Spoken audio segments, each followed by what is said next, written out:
we now have on the market some other products.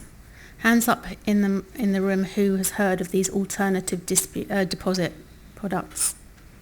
Hands up anyone who's using these alternative deposit. That's interesting. Nobody in the room is using them. Okay, they are increasing in popularity. And I have met one or two people in the room who actually are looking at these possibilities. And I know that certainly David, first thing this morning, actually referred to them under the Tenant Fee Act. So they are being acknowledged by the government as existing. I think the other thing is that the government are also watching and waiting to see how these work. What David said, I just want to reiterate, the tenant must be given the option, if you want to look at this option as an option for your deposits, tenant must be given the option of taking a traditional deposit and it being protected, or the alternative, you can't just channel them down this route. The government are quite strong on that, and they've put that into the Tenant Fee Act. It doesn't change the evidence or negotiation when you're negotiating at the end of the tenancy. The requirement for evidence is the same. The pros for these products, which is why the government is sitting back and watching them, is it's cheaper for tenants at the start of a tenancy.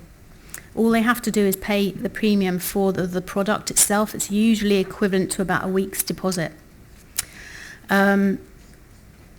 It's used to give the landlord comfort as well. So he knows his cover will be up to about 6 weeks worth of rent. That's generally how they work. And if there's no dispute at the end, then the policy dies and the tenancy is finished and everyone moves on happily. The cons of this product is what the government is really watching and waiting is all of these products are slightly different. The models are slightly different. So they're not offering the same thing. And if there is a dispute at the end of the tenancy, the tenant has to find that money on top of the price of the policy they paid at the start of a tenancy. So actually they're not necessarily going to be any better off than having a traditional deposit protection. Landlords may, if the tenant doesn't negotiate at the end of the tenancy and the policy has to be, they have to make a claim against the policy, the landlord may have to pay upfront costs till that policy is actually paid out. So again, they will need the evidence to prove that they can claim on the policy. The tenant failing to pay, where he is entitled to do so, could lead him to having a poor credit rating as well. So it's not in tenants' best interests. But what the government is most interested in is because the quality, the offerings under all of these policies are different. They're watching and waiting to see whether the tenants actually complain that the product they have purchased was not properly explained to them.